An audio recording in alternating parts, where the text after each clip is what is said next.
सुन्दर, आकर्षक र आँखै अगाडिबाट 180 डिग्रीमा हिम श्रृङ्खला हेर्न पाइने भएकाले यति बेला पर्यटकहरू रानीकोटलाई केन्द्र बनाइरहेका छन्।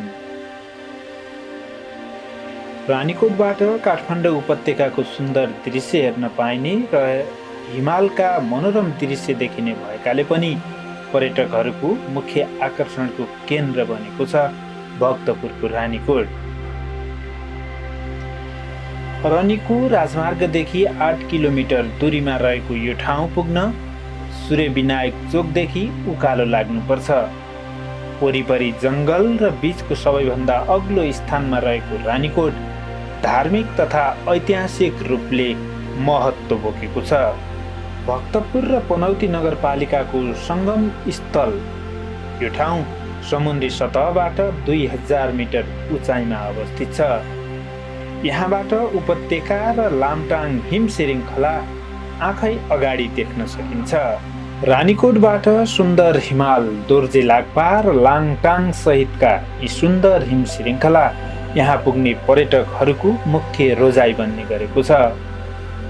ऐतिहासिक रूपमा यो ठाउँ राजा महाराजाहरूको आराम गर्ने ठाउँ भएको स्थानीयको भनाइ छ। चिसो मौसम र तनाव रहित बन्नका लागि अहिले आन्तरिक पर्यटकको यहाँ चहल पहल निकै बढेको छ। हाइकिङका लागि प्रख्यात यो ठाउँ सूर्यविनायक, रानीकोट हुँदै आशापुरी, फुलचोकी हाइकिङ पनि जाने गर्छन्।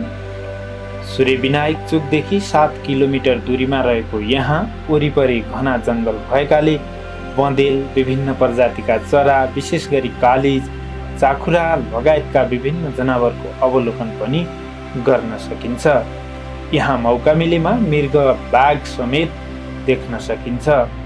सुन्दरताका हिसाबले उपयुक्त भएकाले यहाँ आन्तरिक तथा बाह्य पर्यटक घुम्न आउने गर्दछन्। यहाँबाट मनास्लुदेखि गौरी शङ्करसम्मका हिमालहरू नजिकैबाट निहाल्न सकिन्छ। सुन्दरताका हिसाबले मात्रै होइन, ऐतिहासिक महत्त्व बोकेको यस क्षेत्रले जति चर्चा परिचर्चा पाउनु पर्ने हो त्यति भने पाउन सकेको छैन। आन्तरिक पर्यटकको चहल पहल बढेसँगै यो क्षेत्रको महत्त्व झन्झन बढ्दै गएको छ। रानीकोटसम्म पुग्न केही किलोमिटर बाहेक बाटो पक्की बनेको छैन। यति सुन्दर ठाउँ भए पनि सरकारी निकायका लागि रानीकोट बत्ती मुनिको अँध्यारो जस्तै भएर थपक्क बसेको छ। कैलाश खबरको एउटै अनुरोध छ, उपत्यकाबाट सबैभन्दा नजिकको डेस्टिनेसन रानीकोटमा केन्द्र, प्रदेश र स्थानीय तहको सरकारले चासोका साथ हेर्न जरुरी छ र यसको प्रचार प्रसारमा ध्यान दिन पनि उत्तिकै आवश्यक छ।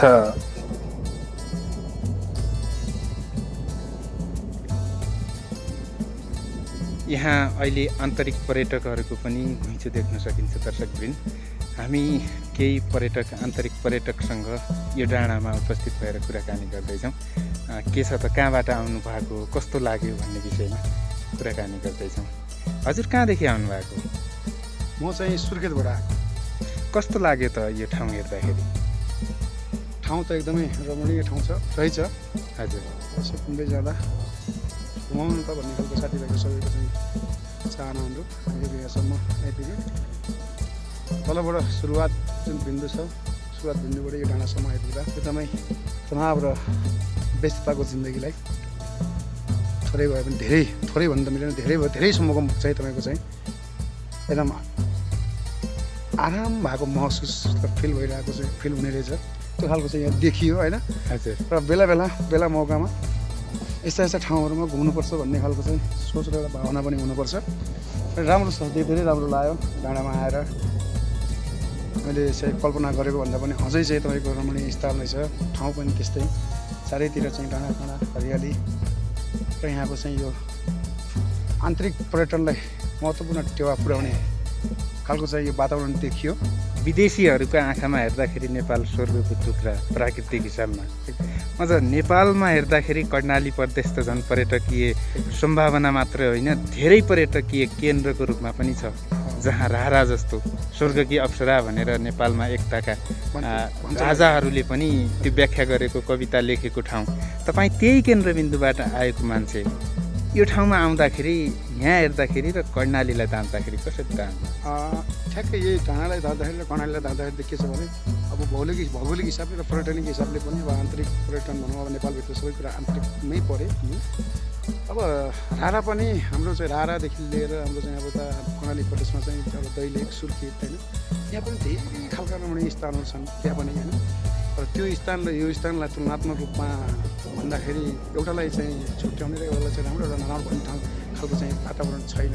दुवै आफ्नो ठाउँमा र आफ्नो चाहिँ भौगोलिक हिसाबमा दुवै ठाउँहरू चाहिँ एकदमै आफ्नो एउटा स्थानमा छन् जुन चाहिँ एउटा पर्यटकीय स्थानमा चाहिँ एउटा कम्प्रोमाइज नगर्ने र तपाईँको भनौँ न अब जस दाँच्न नमिल्ने खालका छन्। तर पनि महत्त्वपूर्ण के छ भने अब कर्णाली प्रदेशमा पनि यस्तो खालको छ जहाँ जुन एउटा चाहिँ एउटा सिस्टमले जुन एउटा चाहिँ बगैँचा गार्डनको हिसाबले जुन बनाइएको छ यो चाहिँ चारैतिर एकदम हरियाली देखिन्छ। अब कर्णालीमा पनि तपाईँको यस्तो रारा भनौँ अब म सुर्खेत जिल्लाको वासी भएको हुँदा सुर्खेत जिल्लाको गोठीगाडा भन्ने ठाउँ छ, गोठीगाडा भन्ने ठाउँ छ। त्यो गोठीगाडा भन्ने ठाउँमा पनि हामीले यस्तै खालको चाहिँ तपाईँको के अरे संरचना बनायौँ र यही खालको चाहिँ यसलाई त्यहाँ पनि चाहिँ सुरुवात गर्न सकियो भने जहाँसम्म लाग्छ यहाँबाट हेर्ने चाहिँ तपाईँको चाहिँ अब भक्तपुर काठमाडौँ सबै यहाँबाट देखिन्छ भनेपछि त्यहाँबाट सुर्खेत जिल्ला सबै देखिन्छ भनेपछि त्यहाँ पनि आन्तरिक पर्यटनलाई चाहिँ खिच्न सकिन्थ्यो होला, आन्तरिक पर्यटनमा चाहिँ टेवा पुर्याउन सकिन्थ्यो भन्ने यसलाई यहाँ हेरेर त्यहाँ केही सिक्नुपर्छ भन्ने मेरो मान्यता पनि र मेरो चाहिँ अब अहिले यहाँ आइसकेपछिको सोच चाहिँ त्यो गर्नुपर्छ भन्ने खालको पनि मलाई महसुस भएको छ। बैतडी जानु पुगेको छैन, त्यसपछि अरू चाहिँ त्यताको जिल्ला सबै चाहिँ गएको छु,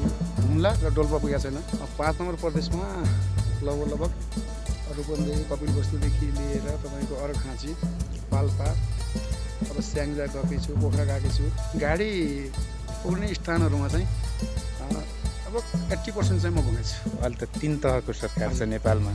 हिजो एकात्मक सरकारले केही पनि हेर्न सकेन भन्ने, अझ कर्णाली दूर दराज त्यहाँ त हेर्दै हेरेन नजरै पुगेन भन्ने कुरा पनि भयो।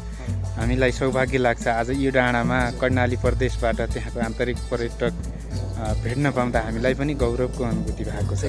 विशेष गरी कर्णाली क्षेत्रमा त्यहाँको सरकारले पर्यटन विकासका लागि के गर्नु पर्ला भन्ने सुझाव दिनुहुन्छ? हाम्रो कर्णाली प्रदेशमा भन्ने हो भने अहिले पनि तपाईँको पर्यटनलाई नआउने भन्ने खालको वातावरण त्यो रुटले बनाएको छ क्या। त्यहाँ एउटा मैले यहाँ अहिले कुरा गर्दै गर्दा सन्जोगवश एउटा निक्लियो, हजुरहरूसँग सन्जोगवश भेट पनि भयो होइन।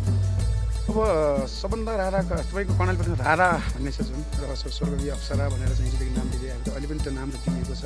र त्यो ठाउँमा जाने बाटाघाटाहरूको अवस्था हेर्ने भने पनि दर्दनाक छ है, दर्दनाक छ अवस्थाहरू। त्यहाँ चाहिँ अब यताबाट चाहिँ घुम्न जाने आन्तरिक पर्यटकले पनि त्यहाँ कस्तो खालको गाडी जान सक्छ र कस्तो खालको गाडी जान सक्दैन भन्ने कुरा पहिल्यै बुझेर जानुपर्ने हुन्छ।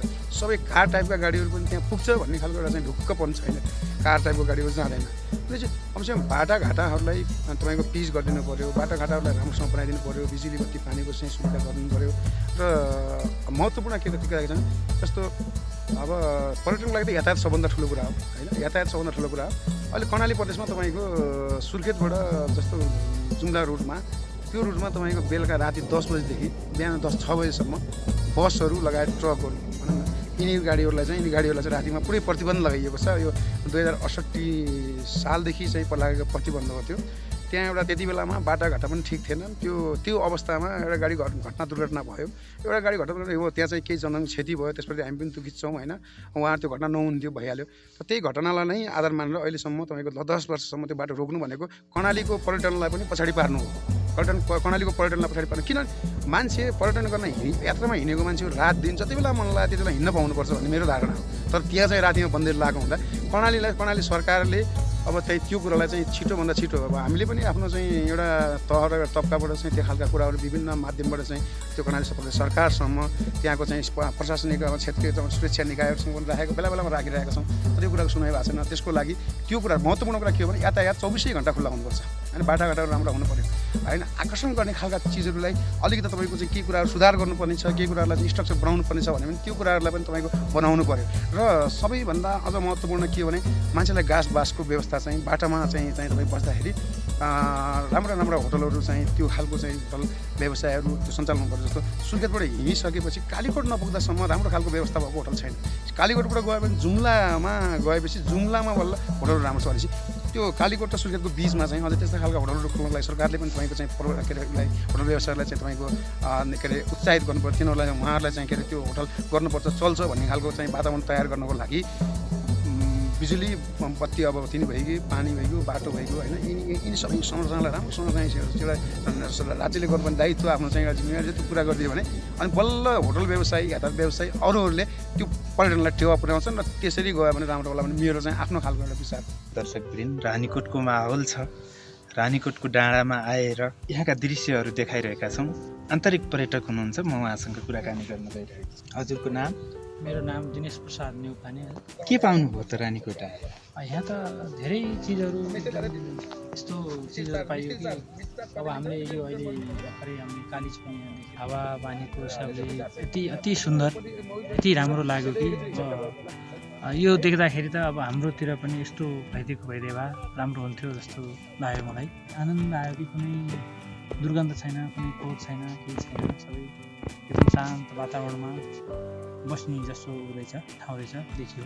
लाठी कोइली, गोठी काँडा, सुर्खेत काँडा, महत्त्वपूर्ण यहाँभन्दा राम्रा राम्रा ठाउँहरू पनि छन्। अब ती ठाउँको विकास गर्नका लागि प्राइभेट सेक्टरबाट व्यवसायी र राज्यका तर्फबाट अथवा कर्णाली प्रदेश सरकारले कस्तो किसिमको वातावरण बनाउँदाखेरि अथवा कसरी व्यवस्थित गर्दाखेरि उत्तम होला भन्ने धारणा बनाउनु? अब सबैभन्दा पहिला त हजुरको अब पानीको व्यवस्था हुनु पऱ्यो, बाटोको व्यवस्था हुनु पऱ्यो। त्यसपछि गएर राज्यले एउटा कर्णाली प्रदेश त सबै प्रदेशभन्दा अलिक पिछडिएको प्रदेश जस्तो पनि हो, देउती बजै भनिन्छन्। त्यसपछि गएर काँक्री बिहार छ, बुलबुले छ। बुलबुलेको त अब अहिले स्तर उन्नति गर्दैछ, सरकारले राम्रै गरेछ। त्यसपछि गएर हजुरको यो काँक्री बिहारको पनि राम्रो गर्दैछ, त्यसमा पनि ठिक छ, त्यसमा खुसी नै छौँ हामी। अब माथितिर तपाईँको गोठी गाँडा छ, त्यसमा पनि अलिकति डाँडा काँडातिरको बाटोघाटो अथवा पानीको व्यवस्थाहरू त्यहाँ राम्रो गरिदिएको भयो अनि आन्तरिक पर्यटक अथवा बाह्य पर्यटकहरू पनि आउने थियो होला जस्तो लाग्छ। अब यिनैमा सरकारले चाहिँ अब के हुन्छ त्यसलाई त्यहाँ गर्नेलाई व्यवसाय गर्नेहरूलाई अब कसरी हुन्छ सहुलियत हिसाबले। अब अहिले कोभिड-19को कारणले गर्दाखेरि सबै व्यवसायहरू सबै थला परेका छन्, सबैलाई गाह्रो छ। दर्शकवृन्द, जहाँ सोध्यो कर्णाली विकट छ, कर्णाली पिछडिएको छ, कर्णालीका स्थानीयवासी पिछडिएका छन् भन्ने कुराहरू मात्रै आउन थालेको छ। कर्णाली पिछडिएको छैन, कर्णालीले आफ्नो अस्तित्व कायम गरेको छ। कर्णाली विशेष गरी पर्यटकको क्षेत्रबाट पनि नेपालकै केन्द्र हो। यहाँ रारा देख्न पाइन्छ, ठुल्ठुला हिम श्रृङ्खलाहरू पनि देख्न पाइन्छ। अब व्यवसायीलाई अन्य क्षेत्रको पनि विकासका लागि हिजो सिंहदरबारले हेरेन कर्णाली पिछडिएको हो, राज्यले नहेर्दाखेरि कर्णाली पछाडि परेको हो, पिछडिएको थियो। राज्यको दृष्टिकोण, राज्यको आँखा त्यहाँ पुग्न नसक्दाखेरि कर्णाली पिछडिएको हो। अहिले कर्णालीमा आफ्नै सरकार छ अथवा प्रदेश सरकार छ। अहिले प्रदेश सरकारको अगाडि चुनौती थपिएको छ कि कर्णाली हिजो सिंहदरबारले हेरेन भन्ने औँला ठड्याउने ठाउँ अब कर्णालीलाई रहेको छैन। कर्णाली प्रदेशलाई कसरी विकास गर्ने कर्णाली प्रदेश सरकारले हेर्नुपर्छ, केन्द्रीय सरकारले त्यहाँ धारणा बनाउनुपर्छ, स्थानीय सरकार पनि त्यसरी नै अगाडि बढ्नुपर्छ। कर्णाली अब पिछडिनुहुन्न, अब प्रदेश सरकारले पनि विशेष गरी कर्णाली क्षेत्रलाई हेर्नुपर्छ। बाटोघाटो बनेको छैन भन्ने कुराहरू एउटा महत्त्वपूर्ण समस्याको रूपमा ल्याउनु भयो। प्रायः जसो व्यवसायीहरू बिच जो यातायात व्यवसायीहरू हुनुहुन्छ उहाँहरू बिचमा पनि मेल छैन। बेला बेलामा झगडा भएका, लफडा भएका, समिति बिच हानाहान कुटाकुट भएका, तालमेल नमिलिराखेको अवस्थामा त्यहाँको पर्यटन व्यवसाय, होटल व्यवसाय लगायत यो यातायात व्यवसायीहरूले मिलेर जानको लागि अथवा एकदम वातावरण सुन्दर बनाइदिनको लागि के गर्नु पर्ला त? म चाहिँ हाम्रो सुर्खेत काँक्री बिहार प्राली छ, हाम्रो चाहिँ त्यहाँ यातायात व्यवसायमा म कम्पनी नै हो, त्यसको अध्यक्ष हुन्छु। मेरो नाम रमेश कुमार सापकोटा, मैले अघि परिचय पनि दिन पाएन। चाहिँ मिलेर जानको लागि सम्बन्ध के छ भने अब मान्छेको शरीर बाहिर अँगालो मिलेर भएन कि भित्र आत्मादेखि मिल्नुपर्छ भन्ने खालको कुराहरू हुन्। अब यसमा तपाईँको उद्योग वाणिज्य सङ्घदेखि लिएर होटल व्यवसायदेखि लिएर यातायात यो तिनवटा सेक्टर भनेको महत्त्वपूर्ण, यो पर्यटनमा सबभन्दा महत्त्वपूर्ण चाहिँ विषय भनेको यिनीहरू होइन। यो चिजलाई एक आपसमा भित्री अन्तरात्मादेखि हामीले के गर्न सक्छौँ भनेर चाहिँ बस्ने हो भनेर छलफलमा यसलाई चाहिँ लाने हो भने एक किसिमको निकास अवश्य निक्लिन्छ। तर मान्छेमा के छ भने स्वार्थगत भावना हुनु भएन कसैको पनि। अब हामी मिल्दा फाइदा हुन्छ कि हामीले चाहिँ यसलाई चाहिँ के अरे यो पर्यटनको लागि चाहिँ हामी यो चाहिँ सम्बन्धित निकायहरू जुन छ त्यो चाहिँ नौरो मासुको सम्बन्ध बनाएर हामीले अगाडि बढ्न सक्यौँ भनेपछि हामी सबैलाई फाइदा हुन्छ भन्ने खालको चाहिँ सोचको विकास हुनुपर्ने हो। तर त्यो सोचको विकास त भएन र हामीले केही कुरा गरौँ भनेर बिचमा हामीले यातायात सेक्टरमा पनि हामीले चाहिँ साथीभाइहरूलाई सबैलाई राखेर सबै मिलेर जानुपर्छ। यो अवस्था जुन चाहिँ यो धरपकडको अवस्था छ, जुन अस्वस्थ प्रतिस्पर्धाहरू छ, यसलाई चाहिँ निरुत्साहित गर्नुपर्छ भन्ने हिसाबले चाहिँ एउटा अभियानको रूपमा चाहिँ लकडाउन पछाडि हामी लागेका थियौँ। त्यो लाग्ने क्रममा पनि तपाईँको केही समय लागि 3-4 महिना लागेर एउटा चाहिँ एक खालको अभ्यास पनि भयो होइन। तर सफल चाहिँ 15-20 दिन 1 महिना चल्यो। त्यसपछि यहाँ चाहिँ के हो भने होडबाजी बढी हुन लाग्यो। मेरो गाडी दिनकै चल्नुपर्ने, अब होटल व्यवसाय पनि सबको चाहिँ मेरै चल्नुपर्ने, अर्कोको भने मेरै चल्नुपर्ने भनेपछि अब आफैमा चाहिँ त त्यो खालको परिस्थिति सिर्जना भएपछि चाहिँ लगभग यो मिलेर जाने, मिलाउने भन्ने कुराहरू चाहिँ बाहिरीले भनेर अरूले भनेर हुँदैन। त्यो कस्तो भने मलाई पनि मिल्नु छ, तपाईँलाई पनि मिल्नु छ, तपाईँको मेरो मनमुटु मिल्यो भने अनि चाहिँ के अरे त्यो सबै कुराहरू चाहिँ हुने रहेछन् र चाहिँ अब प्रयास चाहिँ जारी छ। त्यसको लागि अस्वस्थ जुन खालको सबै ठाउँमा छ अस्वस्थ प्रतिस्पर्धा, यो होटल व्यवसायमा पनि छ, उद्योग वाणिज्यसँगदेखि लिएर व्यापारमा पनि छ, यातायात व्यवसायमा पनि छ, अन्य सबै छ। यो अस्वस्थ प्रतिस्पर्धालाई कम गर्नलाई सरकारले पनि एउटा अनुगमन निकाय बनाएर अथवा चाहिँ त्यसलाई चाहिँ प्रत्यक्ष रूपमा चाहिँ निगरानी गर्ने चाहिँ एउटा खालको के अरे एउटा चाहिँ समिति भनौँ, एउटा चाहिँ यही बनाएर अनि सबैलाई राखेर जानेमा यसो सरकारले पनि भनौँ न, स्थानीय सरकार होस् चाहे चाहिँ प्रदेश सरकार होस् होइन, अब केन्द्र सरकार टाढाको कुरा भयो होइन, प्रदेश सरकारले खालि भूमिका खेलिदियो र गरिदियो भनेपछि जहाँसम्म लाग्छ यसलाई फेरि चाहिँ अझै चाहिँ होटल व्यवसायीदेखि लिएर पर्यटनदेखि लिएर सबैलाई जोड्ने खालको एउटा पुलको माध्यम चाहिँ बनाउन सकिन्छ। र पुलको माध्यम नभएसँग अप्ठ्यारो छ। यात्रुहरू पनि तपाईँको स्वतन्त्रता चाहन्छन्। हामी अब मानवीय चाहिँ गुणै हो कि हामी स्वतन्त्रतामा बढी चाहिँ विश्वास गर्छौँ होइन। त्यो भएको हुँदा त्यो स्वतन्त्रताको लागि यात्रुले चाहिँ कुन गाडीमा चढ्न पाउने, कुन गाडीमा नचढ्ने, कुन गाडीमा चढ्ने भन्ने कुराको स्वतन्त्रतालाई कसैले पनि हस्तक्षेप गर्नु हुँदैन। त्यो हस्तक्षेप भनेको चाहिँ कानुनको विपरीत हुन जान्छ। त्यही भएर कानुनको कार्यान्वयन गर्ने निकायको पनि प्रत्यक्ष रूपमा त्यो ठाउँमा संलग्नता हुनुपर्छ। र अहिले चाहिँ खालको चाहिँ एउटा प्रहरी बिट पनि राखिएको छ त्यहाँ, त्यसलाई पनि अझ मजबुत बनाएर थप चाहिँ जनशक्ति प्रदान गरेर गरियो भने एकदम रूपमा व्यवस्थित रूपमा लान सकिन्छ। कोरोना कहर पनि छ, सबैभन्दा सायद यातायात क्षेत्र त ध्वस्त नै भयो भन्दा पनि सायद यो शब्द सुहाउला भन्ने लागेको छ। अब यातायात व्यवसायहरू सबैभन्दा मर्कामा परेका छन्, अन्य क्षेत्र पनि मर्कामा परेको छैन भन्ने खोजेको होइन। अब यसलाई व्यवस्थित गर्नको लागि सम्बन्धित निकायले कस्तो भूमिका खेल्नु पर्ला? यत्रो 6 महिना तपाईँको चाहिँ हामीले गाडीहरू चाहिँ हाम्रो गाडीहरू राज्यले भनेर सरकारले भनेर चाहिँ तपाईँहरूले गाडी लगेर घर ग्यारेजमा लगेर थन्काएर राख्नुहोस् भन्नुभयो होइन। अब हामीले पनि सरकारले भनेअनुसार घर ग्यारेजमा गाडीहरू थन्काएर राख्यौँ 6 महिना भनेपछि सरकारले गाडी लगेर तपाईँको चाहिँ घरमा थन्काएर राख, परेको पछि हामी बिहोरौँला भन्ने खालको एक खालको भनाइ त्यही त हो हामीले बुझ्ने। सरकारले जस्तो मैले कसैलाई त्यो काम तपाईँ त्यो ठाउँमा काम नगर्नुहोस्, काम नगरेर चुप लाएर बस्नुहोस्, के गर्नुपर्छ म गर्छु भनेपछि उसको क्षतिपूर्ति मैले दिनुपर्छ क्या होइन। भनेपछि हामीले 6 महिना राखेर हामीले सरकारको राज्यबाट पायौँ कि त्यो कुरा सबभन्दा महत्त्वपूर्ण कुरा हो। र अहिलेको अवस्थामा चाहिँ तपाईँको यो कोरोनाबाट छिल्लो भएको जुन यातायात व्यवसायदेखि लिएर अब होटल व्यवसायी होइन, अब अहिलेसम्म तपाईँको चाहिँ अब भनौँ न अब कलाकार क्षेत्र पनि त्यस्तै छ, पीडितै छ, होटल व्यवसाय त्यस्तै पीडितै छ, सबै ठाउँमा त्यस्तै छ।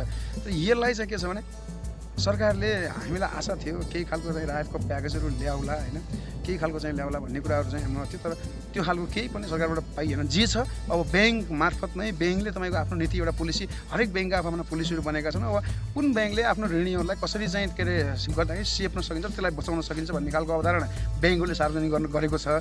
ब्याङ्कहरूले पनि कोही ब्याङ्कले आफू पछि एकलौटी पछि चाहिँ ब्याङ्क मात्रै बाँच्नुपर्छ अरू मर्नुपर्छ भन्ने छ भने कुनै ब्याङ्कहरू के छ भने तपाईँको ऋणीलाई बचाएपछि हामी बाँच्छौँ भन्नेमा जस्तै छ। सरकारले तपाईँको यातायात व्यवसायको कुरा गर्ने भने त अब हामीले 6 महिना गाडी खडा गरेर राखिसकेपछि हामीले त्यो बाटोमा गुडेको जुन चाहिँ पर्मिटको पैसा हुन्छ तिर्नुपर्ने, जुन 4-4 महिनामा नवीकरण गर्नुपर्ने हुन्छ, अनि तपाईँको चाहिँ के अरे 6 महिनामा जाँचपास नवीकरण गर्नुपर्ने हुन्छ, 1 वर्षमा बिलबुक नवीकरण पर्ने हुन्छ। 4 महिना हामीले रुट गाडीमै नचलाएर पनि यातायात व्यवस्था कार्यालयले सम्पूर्ण नेपाल अधिराज्यभरिबाट त्यो रुटमा चलेको बराबर पहिला पैसा जति लिन्थ्यो अहिले पनि त्यो पैसा हामीसँग असुल गर्यो। अनि चैतको महिनादेखि असोजको महिनासम्म आइपुग्दाखेरि बिचको त हामीलाई सरकारले ल 500, 700, 1000 रुपियाँ तिर्थ्यौँ होला। कोही रुट हेरेर तपाईँको 2025सम्म जान्थ्यो होला, राज्यले त्यति सुविधा दिनुपर्ने होइन र दिनलाई त 2025 हुने केही होइन। तर सरकारले यति चाहिँ गरिदियो है, नवीकरण जस्तो जुन बिचमा फेल भएको जुन कागजपत्र हुन्छन् तिनलाई चाहिँ स्वतः रूपमा नवीकरण गर्ने भन्ने भए पनि हो सरकारले थोरै खालको चाहिँ एउटा यो अलि त थोरै भए पनि अब एउटा व्यक्तिलाई नभए पनि समग्रमा यसले समेट्यो है भन्ने खालको एउटा हुन्थ्यो, त्यो पनि भएन। अब त के छ भने त्यो यो अवस्था जुन यो चाहिँ कोरोनाबाट चाहिँ थिलिएको अवस्था छ, यसमा चाहिँ अरू कसैले केही गर्दैला भन्ने होइन कि अब आफैले यो पेसालाई कसरी मर्यादित र व्यवसाय गर्ने भन्ने कुराहरूमा आफै नै लाग्नुपर्ने हुन्छ, आफ्नो लागि आफैले गर्नुपर्ने हुन्छ। अब जति क्षति भएको छ त्यो क्षति चाहिँ अपूर्ण क्षति हो। अब त्यसलाई चाहिँ अब त्यो अहिले भएको क्षतिलाई कभरेज गर्नको लागि हामीलाई 2-4 वर्ष 5 वर्ष चाहिँ अवश्य लाग्छ नै। त्यति बेलासम्म हामी केही हिजोको त्यो चैतको 11 गतेको अगाडि फर्किन सक्छौँ कि भन्ने 5 वर्ष पछाडिको योजना राखेर हिँड्नुपर्ने अवस्था छ अहिले। स्वाभाविक रूपमा बाहिर अब हामीले पनि के छ भने सबै ठाउँमा पुग्नुभन्दा पनि मिडियाहरूदेखि लिएर हामीले सबै कुराहरू अध्ययन गर्ने, मिडिया हेर्ने, न्युज हेर्ने, सबै कुरा हेर्दाखेरि राज्यको सिस्टम चाहिँ सही चलेको छैन भन्ने कुरा चाहिँ एकदम त्यो चाहिँ के अरे आम चाहिँ तपाईँको चाहिँ तल्लो स्टेपदेखि माथिल्लो स्टेपसम्म बुझ्ने एउटा सचेत नागरिकले अवश्य रूपमा पनि जे बुझेको छ मैले पनि त्यही बुझ्ने हो। अब यहाँ चाहिँ अहिले दुनियाँ भ्रष्टाचारका कुरादेखि लिएर कोरोनाकै चाहिँ नाममा दुनियाँ तपाईँको पैसा अब उठाउनेदेखि लिएर अब सरकार अब कस्तो कस्तो अचम्मको कुराहरू छ। एउटा ब्याङ्कले तपाईँको नेपाल सरकारलाई 1-1 करोड रुपियाँ 2-2 करोड रुपियाँ तपाईँको चाहिँ नेपाल सरकारको त्यो कोरोना कोषमा हालिदिएको छ हो। तर त्यो ब्याङ्कले पनि के सोध्नु पर्थ्यो भने 2 करोड रुपियाँ उसले चाहिँ कोरोना कोषमा हालिदिएको छ भने उसले आफ्नो व्यवसायलाई त्यही खालको चाहिँ ब्याज छुट गर्न सक्दैन थियो, सक्थ्यो नि त होइन। अनि सरकारलाई चाहिँ तपाईँको त्यहाँ हालेर झन् त्यहाँ तपाईँको त्यो पैसा खोइ त्यो कोरोनाको तपाईँको जुन कोषमा गएको पैसा त्यसको कुनै लेखाजोखा हिसाब किताब कुनै छ भनेपछि भ्रष्टाचार कहाँ भएको छ भन्ने कुरा त सबै आम पब्लिकले थाहा भएको कुरा हो नि त। तिनै तहका सरकारहरूलाई सही ट्र्याकमा अथवा जनताकै पक्षमा काम गर्नका लागि के सुझाव दिनुहुन्छ? अब यस्तो छ, अब हामीले दिएको सुझावहरूमा सायद केन्द्र सरकार र प्रदेश सरकार मात्रै नहिँडेर स्थानीय सरकार मात्रै हिँडिदिएको भए पनि हामीले दिएका धेरै सुझावहरू छन्। यातायात सेक्टरदेखि लिएर तपाईँको चाहिँ अन्य क्षेत्रहरूदेखि लिएर अन्य चाहिँ अब आफ्नो ठाउँको एउटा चाहिँ चाप व्यवस्थापनदेखि लिएर हरेक कुराहरूलाई हामीले जुन सुझावहरू योभन्दा अगाडि चाहिँ तपाईँको चाहिँ नगरपालिका, जिल्ला प्रशासन कार्यालय, सरकार के अरे प्रदेश सरकारसँग यिनी धेरै ठाउँमा हामीले धेरै खालका सुझावहरू पेश गरेका छौँ। तिनी सुझावहरूलाई मात्रै ग्रहण गरेर सरकारले त्यसमा भएका 2-4वटा पोइन्टलाई मात्रै टिपेर चाहिँ आम पब्लिकको समस्यालाई मध्यनजर गरेर त्यसलाई मात्रै कार्यान्वयन गर्नेतिर ल कसरी गरौँ त आउनु त बसौँ भनेर छलफल गरिदिएको भइदिए भए सायद हुन्थ्यो होला। अब लास्टमा रह्यो यिनी सरकारलाई सुझाव दिने कुराहरू हामीले यहाँ भन्छौँ होइन। हामीले दिएका सुझावहरू चाहिँ उहाँहरूले चाहिँ अब त्यो सुन्ने कुरा त हुँदैन उहाँहरूले, तर पनि के छ भने अब अहिलेको परिस्थितिमा कोरोनाबाट प्रत्यक्ष रूपमा चाहिँ तपाईँको चाहिँ प्रभावित भएका चाहिँ के अरे जुन व्यवसायहरू छन् तिनी व्यवसायहरूलाई अन्य कुनै व्यवसाय गर्नको लागि थप राज्यले गर्नुपर्ने दायित्व जिम्मेवारी होइन। अब ऋणका कुराहरूदेखि लिएर होइन अब चाहिँ यिनी चाहिँ अब अहिलेसम्मको चाहिँ तपाईँको 6-7 महिनादेखि कुनै तपाईँको अब ब्याङ्किङ क्षेत्रमा कसैले किस्ता तिर्न सकेको छैन, यिनी किस्तालाई कसरी सेड्युल वाइज गरिदिने होइन, कसरी सेड्युल गर्ने डिसेड्युल गर्ने र यिनलाई कसरी बचाउने भन्ने विषयमा चाहिँ सरकारले गम्भीर रूपमा चाहिँ यसको समीक्षा गरेर गम्भीर रूपमा चाहिँ यो प्रस्तुत भइदियोस् होइन। उहाँ दर्शकवृन्द, हामी यो महत्त्वपूर्ण ठाउँमा अथवा यो पर्यटकीय क्षेत्रको हिसाबले हेर्ने हो भने पनि एउटा पर्यटकीय केन्द्रको रूपमा यो रानीकोटमा उपस्थित भएका छौँ। नेपालभरिका पर्यटकहरू, आन्तरिक पर्यटकहरू, अहिले कोरोना कहर चलिरहेको बेला विदेशी पर्यटक भन्दा पनि आन्तरिक पर्यटकहरू जमघट ठाउँको रूपमा लगिन्छ। कैलाश खबरको यो विशेष अङ्कमा हामी पनि यहाँका यी पर्यटकीय क्षेत्रमा कस्तो उपस्थिति रहेको छ त पर्यटक भनेर आइरहेका थियौँ। कर्णाली प्रदेशको राजधानी सुर्खेत र एउटा नेपालको पर्यटकीय केन्द्र कर्णाली, त्यहाँका बासिन्दा हामीसँग आज कुराकानी गर्न पाउँदा हामी पनि खुसी भएका छौँ। रमेशजीलाई धेरै धेरै धन्यवाद। आन्तरिक पर्यटनको लागि जुन खालको चाहिँ यहाँ के अरे यो के अरे एउटा चाहिँ जुन एउटा चाहिँ स्थल तयार भयो रानीकोट होइन, यो नारायणकोट भनेर चाहिँ मैले सुनेको थिएँ तर मैले घुम्न पाएको थिइनँ यहाँ। अब यहाँबाट हामी गइसकेपछि के छ भने एउटा अब पेसा व्यवसायमा पनि सोध्नुपर्ने कुराहरू आए होइन। अब हुन त अहिले यो क्षेत्र पनि आन्तरिक पर्यटन पनि अलिक थला परेकै अवस्था हो, तर पनि बिस्तारै यसले चाहिँ आफ्नो गति लिँदैछ र हामीले पनि आफ्नो चाहिँ सुर्खेतदेखि लिएर कर्णाली प्रदेशमा भएको ठाउँहरूमा कसरी चाहिँ यो आन्तरिक पर्यटनलाई पुऱ्याउन सकिन्छ यहाँको मात्रै हेरेर त्यहाँ गएर थोरै चाहिँ सुरुवात गर्न सकियो भनेपछि आन्तरिक पर्यटनलाई जसरी चाहिँ नेपाल अधिराज्यभरि एक खालको चाहिँ विकसित रूपमा चाहिँ गइरहेको छ त्यो सुर्खेतमा पनि तपाईँको चाहिँ त्यो सम्भावना प्रचुर मात्रामा छ होइन। त्यसलाई चाहिँ यहाँको दाँजोमा अब यस्तै बनाउँछु भनेर लाग्नु त पर्छ, योभन्दा राम्रो पनि बन्न सक्छ होइन। हामी आगामी दिनमा त्यहाँ गएर यस्तै कुराकानी गर्न पाऊँ हाम्रो कैलाश खबरको तर्फबाट यहाँलाई धेरै धेरै र मेरो व्यक्तिगत तर्फ र मेरो संस्थागत तर्फबाट पनि हजुरहरूलाई धेरै धेरै धन्यवाद। संजोगवश हामीहरू यहाँ भेट्यौँ र 2 शब्द राख्ने आफ्नो ठाउँको बारेमा राख्ने चाहिँ अवसर पनि दिनुभयो, यहाँलाई धेरै धेरै धन्यवाद पनि म दिन चाहन्छु।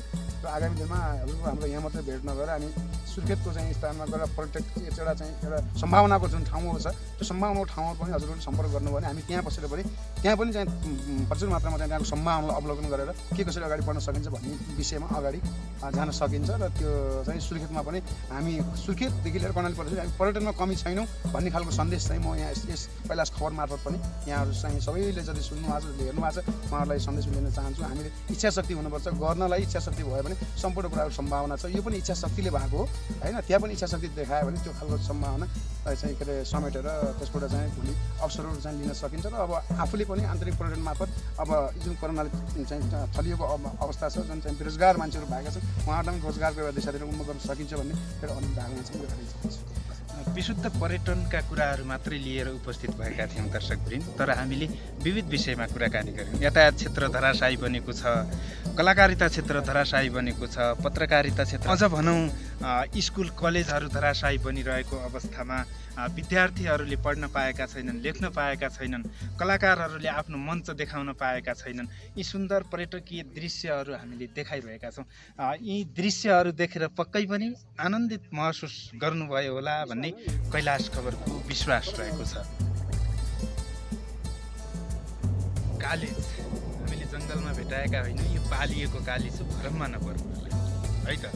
यहाँ प्रायः जसो यही कालिज हेरेर थुप्रै पर्यटकहरू आउने गर्छन्। संयोगवश हामीले पनि कालिज समातेर यहाँहरूलाई देखाइरहेका छौँ। कालिज समात्न पाइन्छ या पाइन्न, राज्यले यसलाई कस्तो धारणा बनाएको छ यो तपाईँहरूले पनि बुझ्नु भएको छ। हामी चाहन्छौँ, कैलाश खबरको तर्फबाट भन्न चाहन्छौँ, अब हामीले डाँफे समातेर पनि यसरी देखाउन पाउनुपर्छ भन्ने मान्यता हो। नेपालको राष्ट्रिय चरी डाँफे, राष्ट्रिय जनावर गाई। यहाँ आउने पर्यटकहरूले डाँफे समातेर पनि देखाउन पाउनुपर्छ, राज्यले त्यो बाटो खुल्ला गरिदिनुपर्छ भन्ने हो।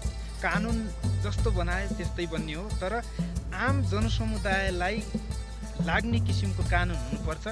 ठुलालाई चैन, सानालाई ऐन भन्ने वातावरण नहोस्, हामी यो पनि भन्न चाहन्छौँ। आज हामीले कालिज समातेर देखायौँ दर्शकहरू। कालिज, बटाई लगायतका पक्षीहरू हेर्नका लागि र यहाँको अर्ग्यानिक खानाका लागि पर्यटकहरू यो ठाउँमा उपस्थित हुने गर्छन्। हामी मध्यपश्चिम, सुदूरपश्चिम, पूर्व मेची महाकाली होस्, जहाँका पनि पर्यटकहरू यो ठाउँमा देख्न पाउँछौँ। ती आन्तरिक अहिले कोरोना कहरले गर्दाखेरि आन्तरिक पर्यटकहरू जम्मा भएका छन्। अब केही समयपछि विदेशी पर्यटकहरू पनि यहाँ देख्न पाइन्छ, देख्न सकौँ र यी कुराहरू राख्दै हामी यस्ता यी दृश्यहरू देखाइरहेका छौँ।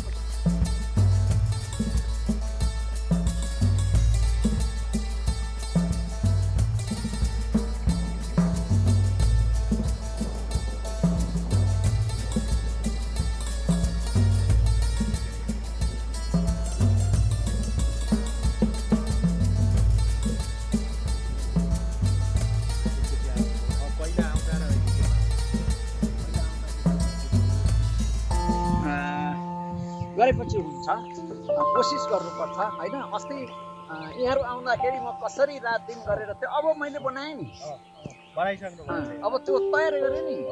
अनि त्यस कारणले कोसिस गर्नुपर्छ, मान्छे लाग्नुपर्छ। लागेपछि नहुने भने के कुरा छ? यो दुनियाँमा सब लागेर गरेर नै भएको हो। एउटा के अरे एउटा वैज्ञानिकले त्यो एउटा रिसर्च गर्दा वर्षौँ लाग्छ नि त। त्यो एउटा अनुसन्धान गर्दाखेरि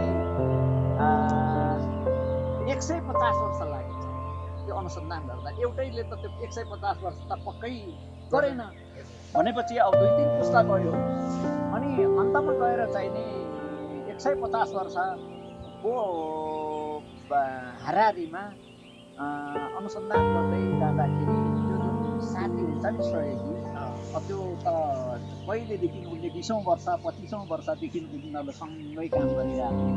यो पछि टिक्क लाग्यो 100 वर्ष के अरे 150 वर्ष भइसक्यो, अनुसन्धान गरेको सफल भएन। हाम्रो पनि जिन्दगी, मेरो पनि जिन्दगी त जाने भयो। अब यो अनुसन्धान गर्ने रिसर्च गर्दा जो हो त्यो को त गयो, मेरो पनि जाने भयो। म यहाँ केही उपलब्धि छैन, हुँदैन भनेर चाहिँ ऊ चाहिँ त्यहाँबाट छोडेर भागेछ।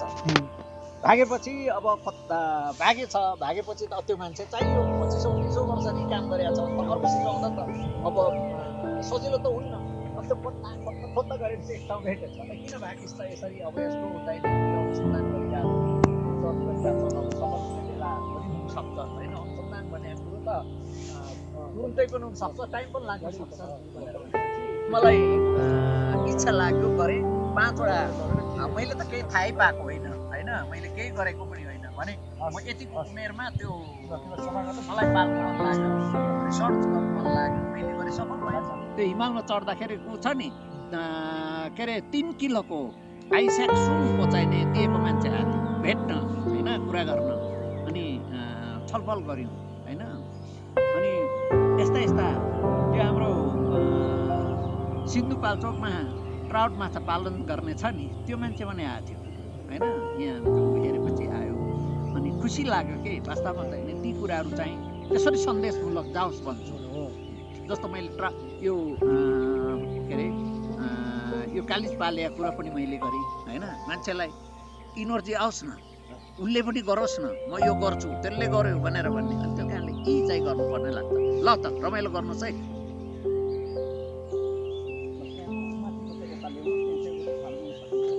गाली नै चाहिँ उताबाट जानुपर्छ हेर्ने ल हेर्नुहोस् त ऊ काम गर्ने मान्छे चाहिँ ऊ हेर्नुहोस् त बुढी मान्छे त्यस्तो मान्छेले गरेर चाहिँ हामी जस्तो तन्यारी मान्छेले खान्छन् ल हेर्नुहोस् है अनि हाम्रो अनि कसरी चाहिने भनौँ हाम्रो देश बन्छ तरुनी तन्यारी चाहिँ लठारिएर चाहिने डुलेर चाहिने भरे आएर चाहिने खानुपर्ने अनि विकास कसरी हुन्छ हिजोको दिनमा त जो कि तागत भएका काम गर्ने मान्छेहरू काम गर्थे तब त्यो बेला चाहिने भनौँ के अरे हामी नेपालदेखि लिएर त उहाँ कोरियासम्म चाहिने खाद्यान्न दिन्थ्यो यहाँनिर चाहिँ ठ्याक्कै मिलाएर यो ध्यान गर्ने ठाउँ योगा गर्ने यहाँ मिलाएर खाली ठाउँ थियो यहाँ पानी राख्ने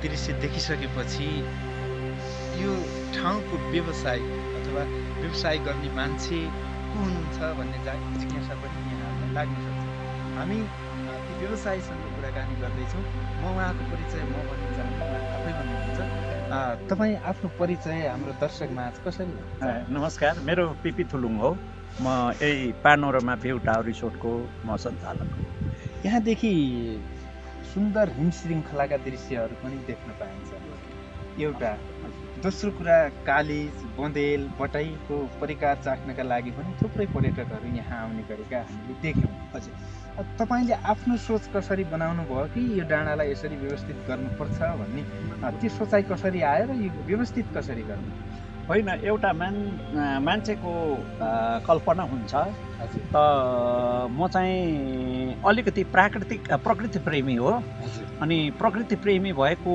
कारणले गर्दा म प्रकृतिप्रति चाहिँ म सानैदेखि रुचि र यो प्रति मेरो लगाव थियो र अब यो यहाँले भन्नुभएको जुन कुरो अब यो डाँडामा नै कसरी आउनुभयो यो आन्तरिक पर्यटनलाई नै कसरी एउटा विकास गर्ने सोच गर्नुभयो भन्ने कुरामा यहाँले जुन भनेकोमा म अलिकति यसको चाहिँ अलिकति लामो मैले व्याख्या गर्नुपर्छ कि जस्तो मलाई लाग्छ त कस्तो भने हाम्रो नेपाल भनेको पहाडी भूबनोटले बनेको र यो पहाडी भूबनोटमा बनेको कारणले पनि हामी यो नेपाल सुन्दर छ त्यसैमाथि पनि हाम्रो सगरमाथाहरू छन् त हाम्रो जुन चिज छ त्यो चिजलाई उपयोग गर्न हामी नजानेको रहेछ म चाहिँ युरोप जाँदाखेरि युरोपको सबैभन्दा हाइस्ट माउन्टेन भन्ने चाहिँ ब्लाङ्क माउन्ट रहेछ त्यो ब्लाङ्क माउन्ट चाहिँ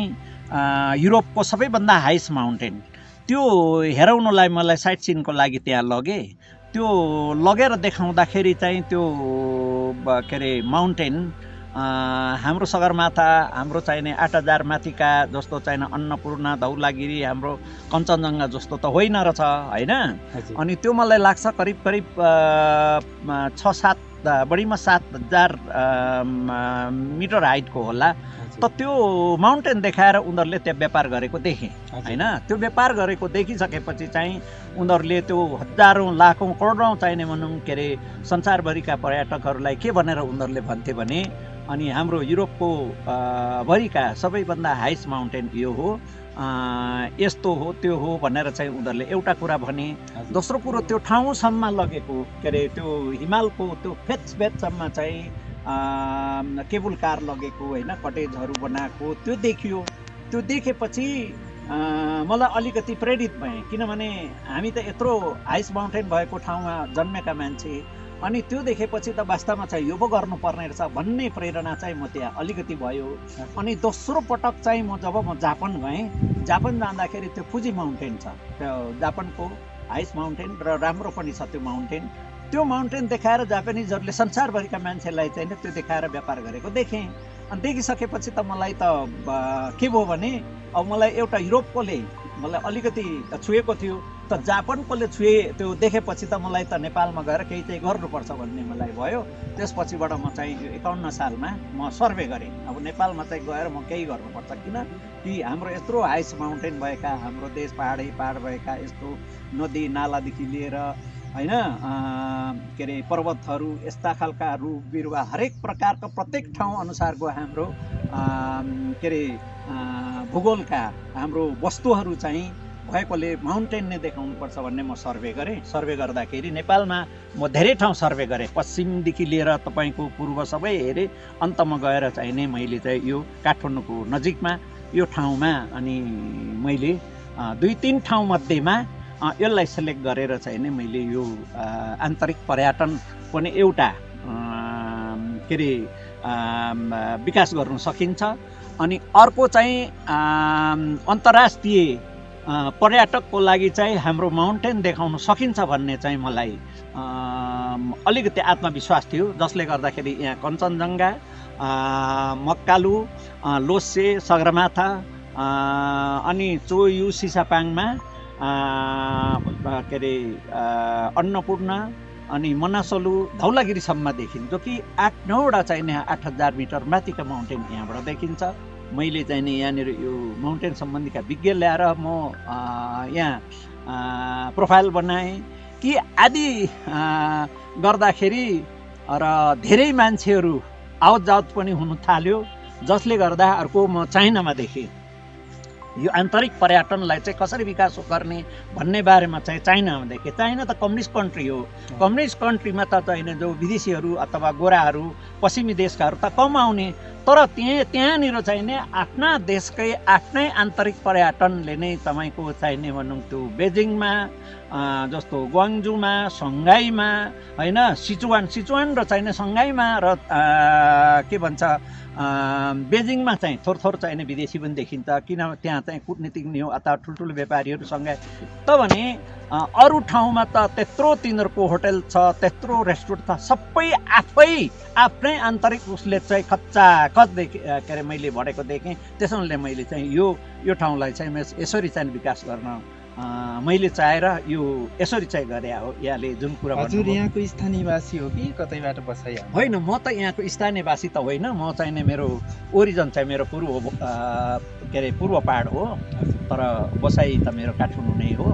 र मैले जुन कुरो भने अनि नेपालको यो हाम्रो भूगोललाई अलिकति चाहिँ नि व्यापारीकरण गरौँ भन्ने हिसाबले मैले अघि यहाँ अहिले कति वर्षको हुनुहुन्छ? यो जग्गा किनेको 52 सालमा, सर्वे 51 सालमा गरेँ।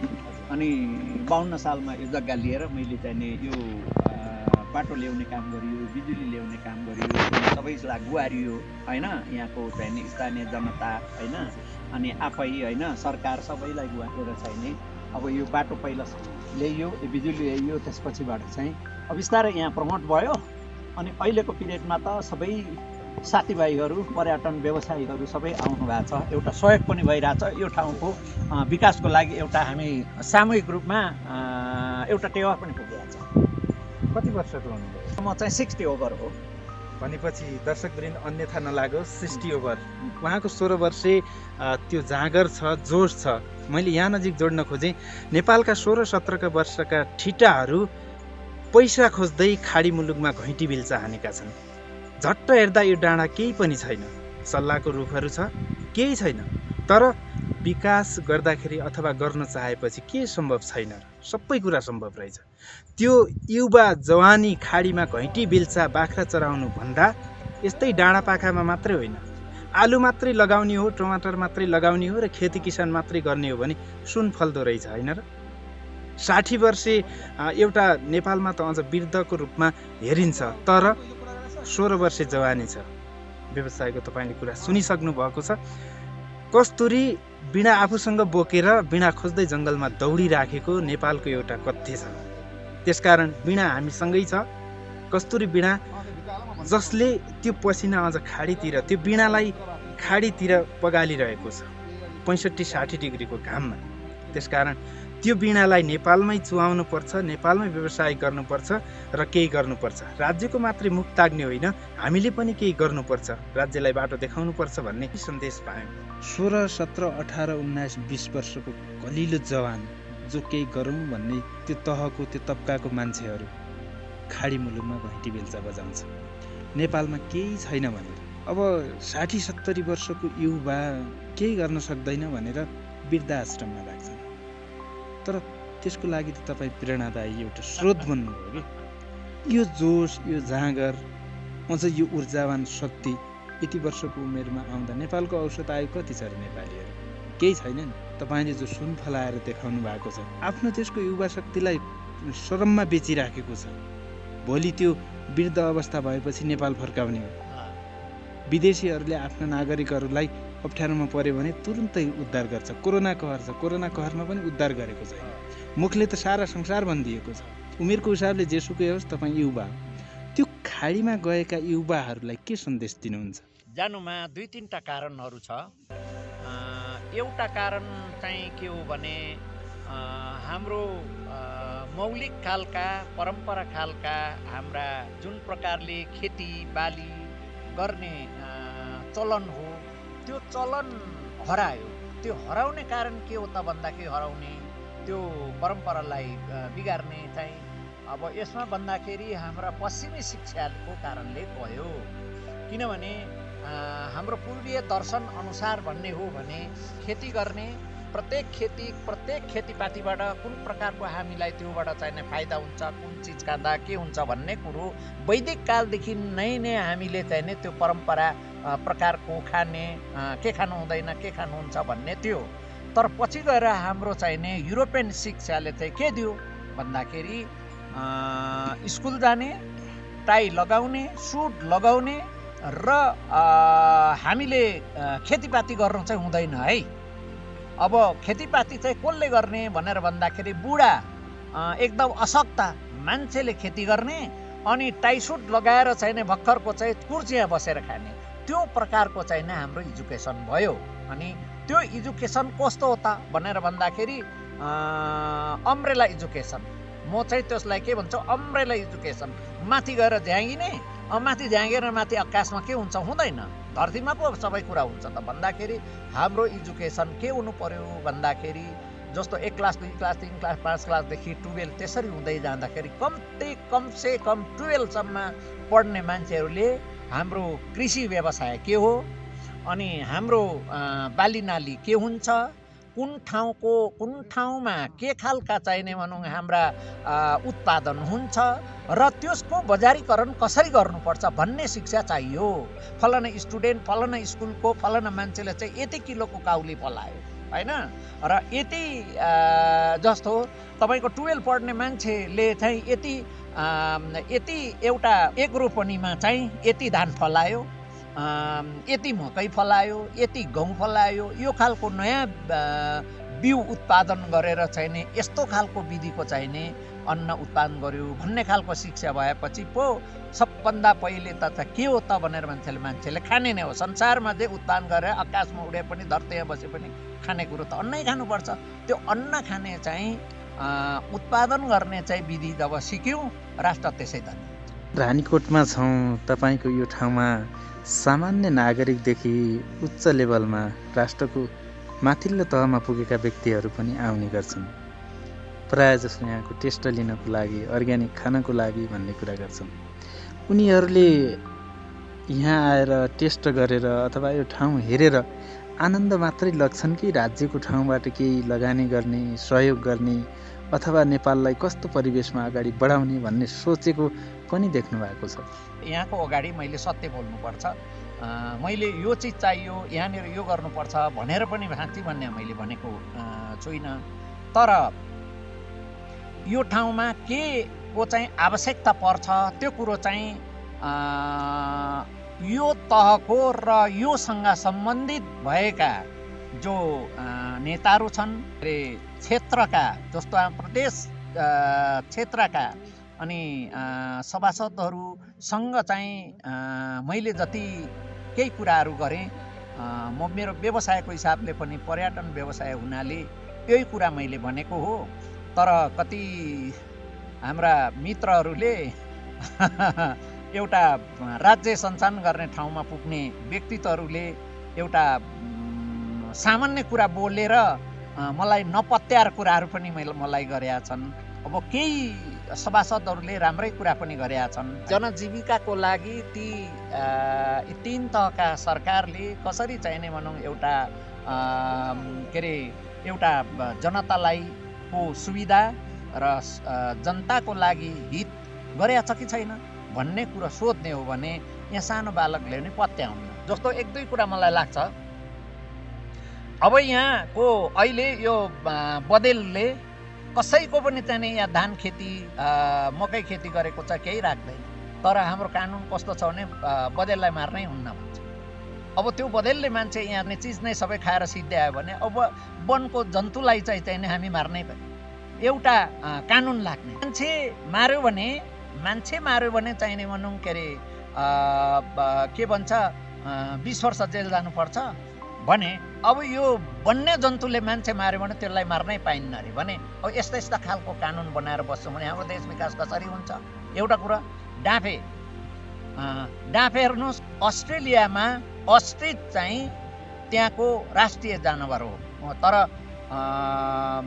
इमो पनि भन्छ र अस्ट्रिच पनि भन्छन्। त्यो त्यहाँको राष्ट्रिय जनावर हो। तर त्यो एउटा फार्मिङ गरे संसारभरि उनीहरू बेचिरहेका छन् तब पो चाहिँ वृद्धि गरेका छ। तर हामी गर्ने नै उल्टो गर्छौँ। के गर्ने त? अब मल चाहिने भनौँ कृषि मन्त्रीको अघि पनि कुरा गऱ्यौँ साउनमा चाहिने उसलाई के अरे धानलाई के अरे अनि पुसमा ल्याएर चाहिने भनौँ के अरे मल ल्याएपछि कसरी चाहिने भनौँ के अरे हाम्रो कृषि प्रधान र हाम्रो खेती हुन्छ। कैलाश खबरको तर्फबाट तपाईँलाई धेरै धेरै धन्यवाद। हस् त धन्यवाद। यहाँहरू यहाँसम्म आएर मेरो 2 शब्द भन्ने मौका दिनुभयो र कैलाश चाहिने भनौँ के अरे टिभी र यहाँहरूको परिवारलाई हार्दिक धन्यवाद दिन्छु। धन्यवाद। दर्शकवृन्द पक्कै पनि केही सन्देशका कुरा केही रोमाञ्चका कुरा केही सन्देशका कुरा र विशेष गरी अझ हाम्रो उद्देश्य भनेको मनोरञ्जन दिने कुरा। पक्कै पनि यहाँले सन्देश मनोरञ्जन लिनुभयो होला भन्ने हाम्रो विश्वास हो। दर्शकवृन्द म रक्तिम दैलेकी आजको बसाइबाट हामी यी दृश्यहरू देखाएर पक्कै पनि यहाँहरूले मनोरञ्जन प्राप्त गर्नुहोला भन्ने विश्वासका साथ उपस्थित भएका छौँ। आजको बसाइ यही नजिक सकिन्छ। बिदा चाहन्छौँ। नमस्कार।